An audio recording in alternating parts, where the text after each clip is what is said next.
नको नको म्हणा गुंतू माया जाळी काळ आला जवळी ग्रासावया काळाची ही उडी पडेल बा जेव्हा सोडवीन तेव्हा माय बाप सोडवीन राजा देशेचा चौधरी अनेक सोयरी भल्ले भल्ले काळाची ही उडी पडेल बा जेव्हा सोडविना तेव्हा माय बाप तुका म्हणे तुला सोडविना कोणी एका चक्रपाणी वाचोनिया काळाची ही उडी पडेल बा जेव्हा सोडविना तेव्हा माय बाप विठाला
नको नको म्हणा गुंतू माया जाळी काळाला जवळी ग्रासावया काळाची हे बुडी पडेल बा जेव्हा सोडविन तेव्हा माय बाप सोडविन राजा देशीचा चौधरी अनेक सोयरे भल्ले भल्ले तुका म्हणे तुला सोडविना कोणी एका चक्रपाणी वाचोनिया काळाची ही उडी पडेल बा जेव्हा सोडविना तेव्हा माय बाप प्रस्तुत प्राप्त ठिकाणी सेवेसाठी निवडलेला अभंग संत सम्राट विश्ववंदे महाराष्ट्र भूषण जगद्गुरु तुकोबाराय यांचा 4 चरणाचा उत्कृष्ट अभंग विठाला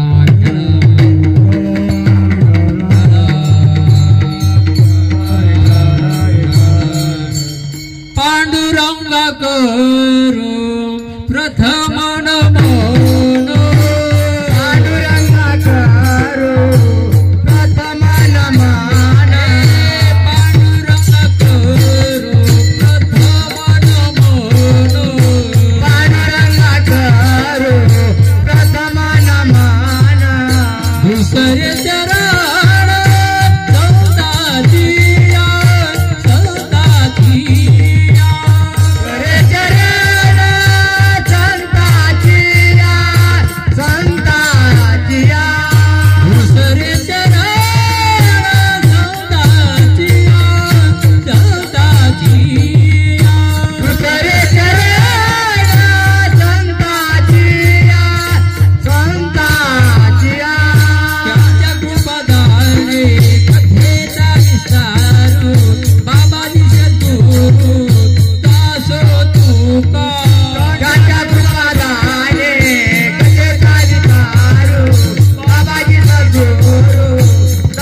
नमना दुसरे चरण संतांच्या त्यांच्या कृपादाने कथेचा विस्तार हो बाबाजी सद्गुरुदास तुका जयांची केली स्मरण होय सकल विद्येचे अधिकरण ते बंधू श्री चरण श्री गुरुचे ते नमस्कार होण्यात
नमो ज्ञानेश्वरा करुणा करा दयाळा तुमचा अनुग्रह लाधलो पावन झालो चराचरी मी कळा कुसळी काहीच नेने बोलतो वचेने आते भाविका एका जनार्दनी तुमचा दास त्याची आस पुरवावी तुमचा अनुग्रह लाधलो पावन झालो चराचरी विठ्ठल विठ्ठल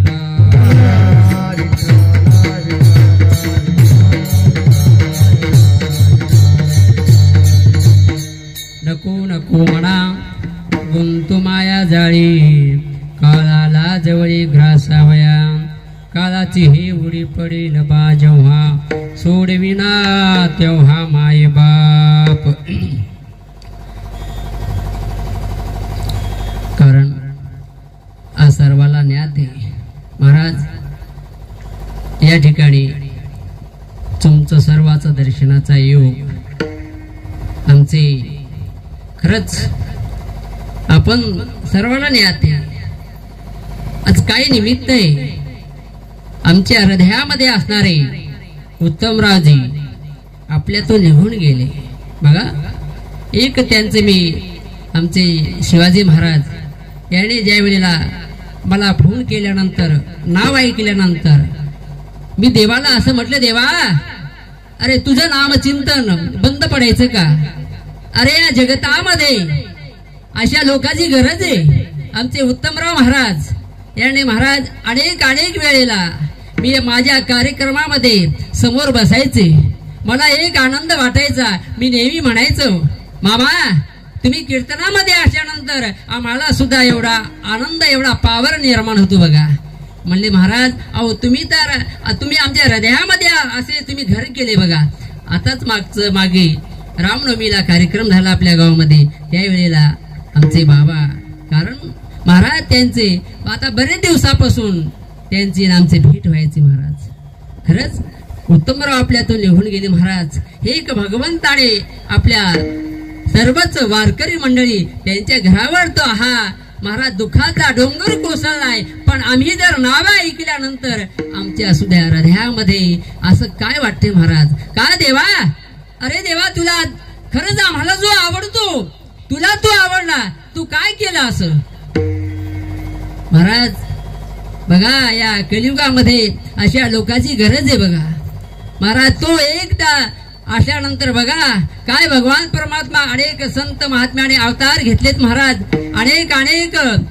जातीमध्ये पण तसेच आमचे उत्तमराव महाराज आपले बंजारी समाज असून पण असं वाटायचं नाही मला तर मी असं नेहमी म्हणायचं शिवाजी महाराज आपले सरपंच आहेत पण आम्हाला वाटतंय आपल्यामध्येच बघा त्यांचा वागणं सुद्धा तेच आणि म्हणून तर एक माणसामध्ये जो माणूस असतो महाराज कशामुळे आपल्याला ओळखू ते माणूस तो मधुरावाणी ओटी तुका म्हणे वाव पोटी काय बोलणं आहे त्यांचं मधुराम शब्दामध्ये बोलायचे आणि त्या बोलण्यामुळे आमच्या हृदयामध्ये जागा करून ठेवली बघा म्हणून देवाला महाराज हा आपला हातचा विषय नाही बरं का कोणाच्या हाती आहे अहो कोणाच्या हाती नाही महाराज पण फक्त एकच आहे जीवनामध्ये आमचे उत्तमराव महाराज लालू राठोड याने जीवनामध्ये काय कार्य केले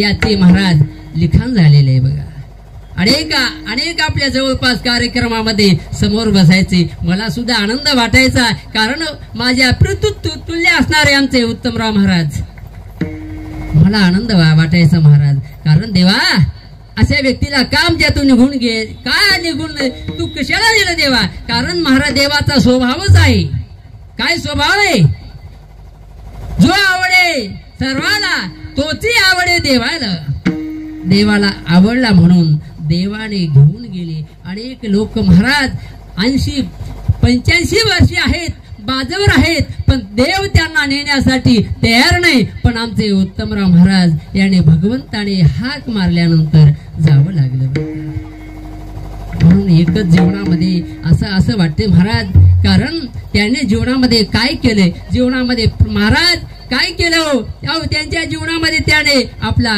जो साधायचा होता काय साधायचा काळ होता, नामचिंतनाचा काळ साधायचा होता. त्याने आपल्या आयुष्यामध्ये हा काळ साध्य केला. यासाठी केला होता, यासाठी केला होता,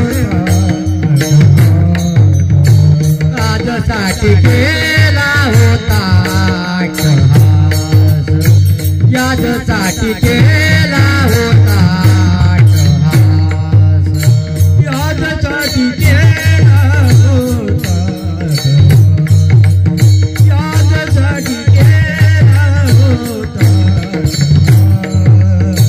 यासाठी केला होता, यासाठी केला होता, यासाठी केला होता. शेवटाचा दिवस गोड बाबा, शेवटाचा दिवस गोड बाबा, आणि चिंतेने पावलो, आणि चिंतेने पावलो. शेवटाचा दिवस गोड भावा, शेवटाचा दिवस गोड भावा, आणि चिंतेने पावलो, आणि चिंतेने पावलो. याच्यासाठी केला होता अट्टहास, शेवटचा दिस गोड व्हावा. महाराज, बाह्यांगाचा विषय, शेवटचा दिस गोड व्हावा. कोणता दिस गोड व्हायचा? शेवटचा बाह्यांगायचा आपल्याला पाहायचं. आज त्यांचा गंगा पूजन आहे आणि म्हणून आणि जो महाराज अध्यात्म जर पाहायचा असेल तर शेवटचा दिस गोड होण्यासाठी आपल्या जीवनामध्ये काय कार्य केले हे अध्यात्म आहे. विठ्ठल विठ्ठल.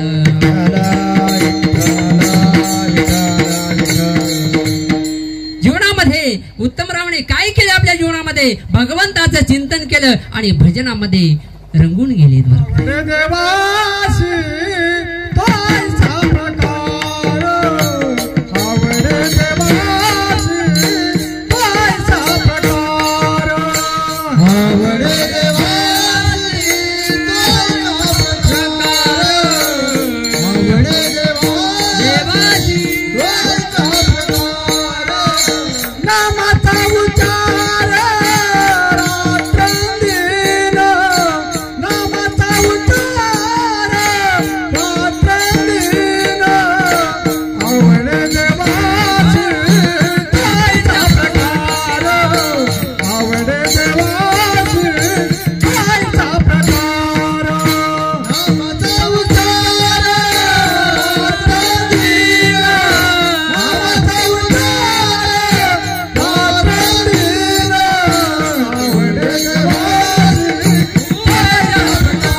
नामाचा उच्चार रात्रंदीण, तुळशी माळ गळा गोपी चंदन डिळा, हृदय कळवळा वैष्णवाचा. महाराज, असं आपलं जीवन खर्च कशामध्ये केलं? या नामचिंतनामध्ये. म्हणून आमचे सर्व भांडे मंडळीला महाराज असं दुःखाचा डोंगर आमच्या भगवंताने पाठविला महाराज. आणि म्हणून त्यांना असं वाटलं, कारण त्यांच्या आता आपल्या जीवनामध्ये आपल्याला काही कार्य करता येणार नाही, पण गंगा पूजन निमित्त आमचे शिवाजी महाराज सरपंच, आमचे बाबा हनुमंतराव बाबा आणि सर्वांच्या वतीने महाराज हा कीर्तनाचा योग आला. विठ्ठल विठ्ठल. त्यांचे चिरंजीव संजय महाराज दिगंबर आणि एक मुलगी, त्यांचा परिवार फार मोठा आहे बघा. आणि मोठा असून महाराज धार्मिक कार्यामध्ये आणि नामचिंतनामध्ये आपलं आयुष्य खर्च केलं महाराज. म्हणून आपण काय करायचं महाराज? आपल्या वतीने आपल्या आता काही करता येत नाही, फक्त एकच करता यायचं, त्यांचं नामचिंतन. त्यांच्यासाठी एकदा महाराज टाळी वाजवायची बघा. काय करायचं का? कारण महाराज जीवन यामध्ये आपलं खर्च केले, म्हणून त्यांना कळालं की आपल्याला काय करायचं. नाहीतर अनेकाचे जन्म झालेत, अनेक लोक गेले, पण कळालं का बाबा जन्मा एवढी काय केले मुदल सारे गमविले. जन्म आले पण काय केलं महाराज भगवंताकडे प्रार्थना केली देवा अरे मला मानव देह मिळाल्यानंतर तुझं नामचिंतन करील पण इथं आल्यानंतर अहो मुदल सुद्धा नाही आणि व्याज सोडून द्या काहीच केलं नाही वाया गेला. विठ्ठल विठ्ठल. आणि म्हणून माझे तुकोबरायने महाराज या अभंगामध्ये काय सांगितले बघा. नको नको म्हणा गुंतू माया जाळी काळ आला जवळी ग्रासावया. महाराज नको नको म्हणा कारण आपला 3.5 हाताचा देह आहे पण यामध्ये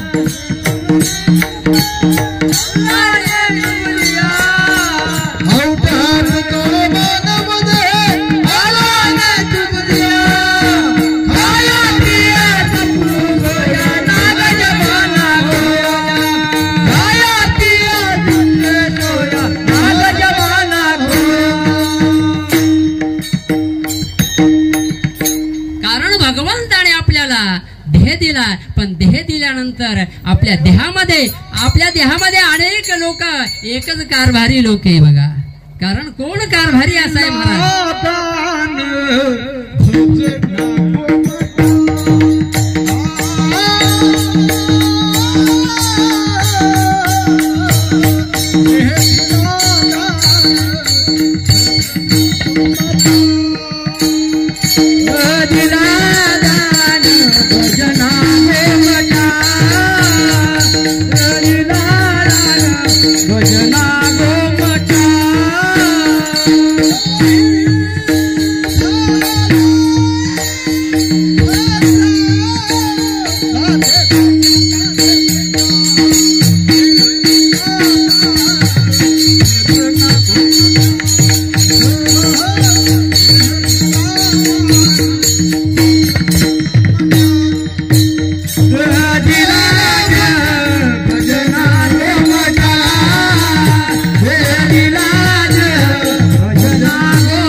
दिला आपल्याला कशामुळे देह दिला देवी भुजना गोमटा तो या झाला फाटा बाधिकेचा. महाराज भगवंताने देह दिला असा 3.5 हाताचा देह दिला पण या देहामध्ये अनेक लोक आहेत पण या देहामध्ये एक मुख्य कारभारी आहे बघा. कारण त्या देह कोणामुळे चालतो एका कारभारी. कोण कारभारी आहे देहामध्ये?